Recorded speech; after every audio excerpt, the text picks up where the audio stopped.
আসসালামু আলাইকুম রহমতুল্লাহ। আমি মোহাম্মদ আবিদ। ইনশাআল্লাহ আজকে আপনাদের সামনে স্ট্রাকচার সম্পর্কে কিছু বলবো। একটু ভালো মতো খেয়াল করেন, স্ট্রাকচার বলতে কী ভাই? কোনো একটা কাঠামোকে কী বলে? স্ট্রাকচার বলে। আমরা সিভিলের ভাষায় যে কোনো একটা নির্মিত যে কোনো একটা কাঠামোকে আমরা বিভিন্ন জায়গায় বিভিন্ন ধরনের কাঠামো ব্যবহার করি।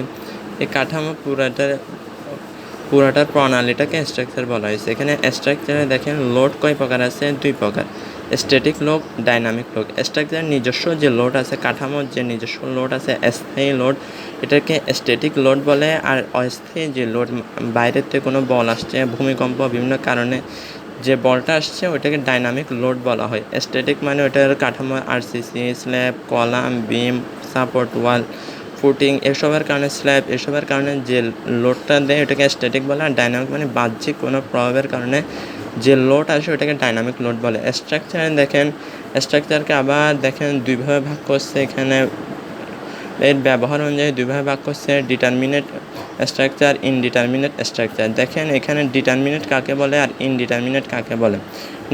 যে স্ট্রাকচারে দেখেন সাম্য অবস্থার সূত্রগুলো মেনে চলে তাকে ডিটারমিনেট বলে। যে স্ট্রাকচার সাম্য অবস্থার সূত্রসমূহ মেনে চলতে পারে না, ওদের বৈশিষ্ট্য নাই, ওই স্ট্রাকচারটাকে ইনডিটারমিনেট স্ট্রাকচার বলবে। এখন সাম্য অবস্থার সূত্র, ইকুইলিব্রিয়াম ল, এটা জিনিসটা কি? এটা হচ্ছে summation H is equal 0। Horizontal সব বল, এদিকে হরিজন্টাল বল সবগুলো মান একই হবে। দেখেন হরিজন্টাল যদি এদিকে যা থাকবে এই পাশেও তাই থাকবে, ভার্টিক্যালি ওপরে যা বল থাকবে নিচেও তাই বলের সমান হবে। তার মোমেন্ট এই পাশে যা হবে মোমেন্ট ওই পাশেও তা হবে। দেখেন এটাই হচ্ছে সাম্য অবস্থার সূত্র। সাম্য অবস্থার সূত্র মানে কি? Summation F is equal 0, F of horizontal is equal 0, summation F vertical is equal 0, summation moment is equal 0। এটা হচ্ছে সাম্য অবস্থার সূত্র। দেখেন এখানে রিয়াকশন আর ইকুয়েশন সমান হবে, আর এখানে ইনডিটারমিনেট রিয়াকশনটা বড় হবে, ইকুয়েশনটা ছোট হবে। তারপরে দেখেন বিমের ক্লাসিফিকেশন। আমরা জানি সাধারণত বিম প্রধানত 5 প্রকার ধরে থাকে: সিম্পল সাপোর্টেড বিম, ক্যান্টিলিভার বিম, ওভারহ্যাঙ্গিং বিম, ফিক্সড বিম আর কন্টিনিউয়াস বিম।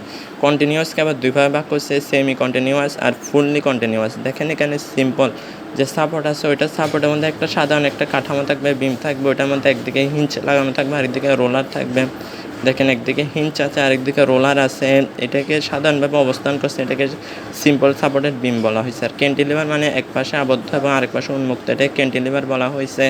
আর ওভারহ্যাঙ্গিং মানে এটাকে ঝুলানো অবস্থায় যে বিমটা আছে, দেখেন এক পাশে লোড দেওয়া আছে, আরেক পাশ সম্পূর্ণ উন্মুক্ত, এখানে একটা লোড কাজ করতেছে, এটাকে ওভারহ্যাঙ্গিং বলা হয়েছে। আর ফিক্সড মানে কি? আবদ্ধ, দোনো পাশে কোনো একটা দুইটা সাপোর্ট অথবা ওয়াল যে কোনো মাধ্যমে, তো বিমের দোনো পাশে যদি আবদ্ধ থাকে ওই ক্ষেত্রে আমাদের কী ব্যবহার করেছে? ওই ক্ষেত্রে আমাদের ফিক্সড বিম ব্যবহার করেছে। আর কন্টিনিউয়াস মানে ধারাবাহিক বিম। দেখেন ধারাবাহিক বিমের মধ্যে আমাদের কয়েকটা সাপোর্ট ব্যবহার করেছে, একের অধিক, দুইয়ের অধিক, 3, 4টা কয়েকটা সাপোর্ট ব্যবহার করা হলে এটাই কন্টিনিউয়াস বলবে। কন্টিনিউয়াস বলছে সেমি কন্টিনিউয়াস আর ফুললি কন্টিনিউয়াস। মানে সেমি কন্টিনিউয়াস এখানে বোঝানো হয়েছে। আবার এটা কন্টিনিউয়াসকে দুই ভাগে ভাগ করছে, সেমি কন্টিনিউয়াস আবার ফুললি কন্টিনিউয়াস। এরপরে দেখেন সাপোর্ট রিয়াকশন অফ বিম। সাপোর্টে কয় ধরনের রিয়াকশন কাজ করে? সাপোর্টে কয় ধরনের রিয়াকশন কাজ করে মানে প্রতিক্রিয়া কয় ধরনের কাজ করে? স্ট্যাটিক্যালি ডিটারমিনেট এবং কি বলছে? Statically indeterminate. দেখেন এখানে একটা স্ট্যাটিক্যালি ডিটারমিনেট কাজ করে আর একটা স্ট্যাটিক্যালি ইনডিটারমিনেট রিয়াকশন কাজ করে। মানে পুরোপুরি একটা রিয়াকশন করে আরেকটাকে পুরোপুরি করতে পারে না। এরপর আমি ইকুইলিব্রিয়াম ল, এটা কি বলে? এটা হচ্ছে সাম্য অবস্থার সূত্রকে বোঝাইছে। সাম্য অবস্থার সূত্র সামেশন হরিজন্টাল ইজ ইকুয়াল 0। এটা সামেশন হরিজন্টাল ইজ ইকুয়াল 0 মানে এই দেখেন এই পাশে যা মান থাকবে, ডান পাশে যা মান থাকবে বাম পাশেও একই মান থাকবে, দোনোটা মান যদি সমান হয় তাকে হরিজন্টাল ইজ ইকুয়াল 0 বলবে। সামেশন ভার্টিক্যাল ইজ ইকুয়াল 0 কখন বলা হবে? যখন ওপরে বল আর নিচের বলের মান যখন সমান হবে তখন সামেশন ভার্টিক্যাল ইজ ইকুয়াল 0 বলা হবে। আর moment, summation moment is equal 0 আমরা কি জানি? সামেশন মোমেন্ট যখন ঘড়ি কাঁটার দিকে ক্লকওয়াইজ থাকবে ওইটা, আর এন্টি ক্লকওয়াইজ বিপরীত দিকে যেটা করবে, দোনোটার মান যখন সমান হবে তখন এটা সামেশন মোমেন্ট ইজ ইকুয়াল 0 বলবে। এটাই বলছে equilibrium law. Summation H is equal 0, summation V is equal 0, summation M is equal 0। এরপরে দেখেন সাপোর্ট। আমাদের কয় ধরনের সাপোর্ট থাকে? আমাদের প্রত্যেকটা যে আমরা এখানে সাপোর্ট স্থাপন করি, এখানে সংযুক্তিটা কয় ধরনের থাকতে পারে? রোলার সাপোর্ট থাকতে পারে, পিন বা হিঞ্চ সাপোর্ট থাকতে পারে, ফিক্সড সাপোর্ট থাকতে পারে। ভালো মতো খেয়াল করেন এখানের মধ্যে রোলার মানে কি ভাই? যেটা শুধু আমাদেরকে ভার্টিক্যালি আসা যাওয়া করতে পারবে। রোলারের নিচে কয়েকটা রোলার থাকে, রোলারগুলোর মাধ্যমে কি হরিজন্টাল আকারে এই পাশ থেকে আরেক পাশে চলাচল করতে পারি, এক পাশ থেকে আরেক পাশে চলাচল করতে পারি, কিন্তু ওপরের দিকে কখনো যাইতে পারবে না, কারণ এখানে নিচে লাগানো আছে, তার জন্য ওপরে কি যাইতে দেয় না, শুধু এক পাশ থেকে আরেক পাশে চলাচল করতে দেয়। এটাকে রোলার বলছে। আরেকটা বলছে হিঞ্চ। হিঞ্চ বলতে কি ভাই, হিঞ্চ এখানে দেখেন, হিঞ্চ এটা বোঝাইছে আমাদেরকে এটা সকল ধরনের কি হরিজন্টাল ভার্টিক্যাল মোমেন্টকে বাধা দেয়। এখানে হরিজন্টালও কাজ করতে পারবে না, ভার্টিক্যালও কাজ করতে পারবে না, সবগুলোই কী করবে ভাই, বাধা দিবে। এটাকে বলে হিঞ্চ সাপোর্ট। এটা হিঞ্চ মানে কি সংযুক্ত করা আছে। এরপরে দেখেন রোলার সাপোর্ট।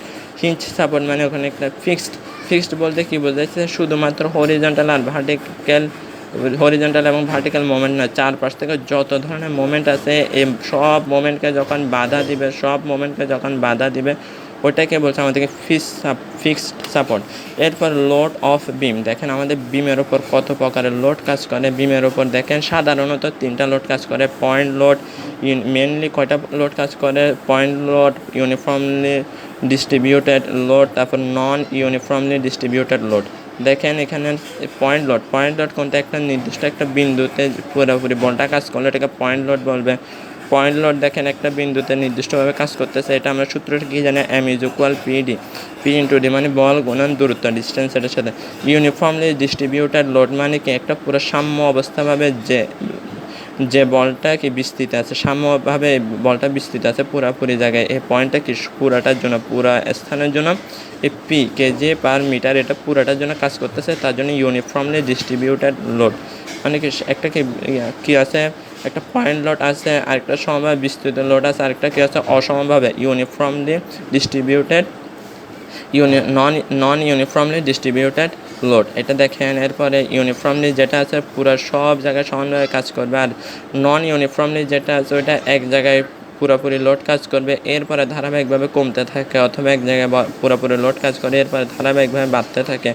এটাকে বলছে নন ইউনিফর্মলি লোড। এই দেখেন ইউনিফর্মলির জায়গায় W is equal omega into L, এটা আমাদেরকে ওয়েটের পরিমাণ, কাজের পরিমাণ বের করা যাবে। W is equal half into omega L, half into omega L, এর দ্বারা কি নন ইউনিফর্মলি এর মানটা বের করা যাবে। তো সবাইকে ধন্যবাদ। ইনশাল্লাহ আশা করি বুঝছেন, ভালো মতো দেখেন এগুলা, নিজেরা কিছু জানলে কমেন্টে জানান, ভুল হইলেও জানান। আসসালামু আলাইকুম।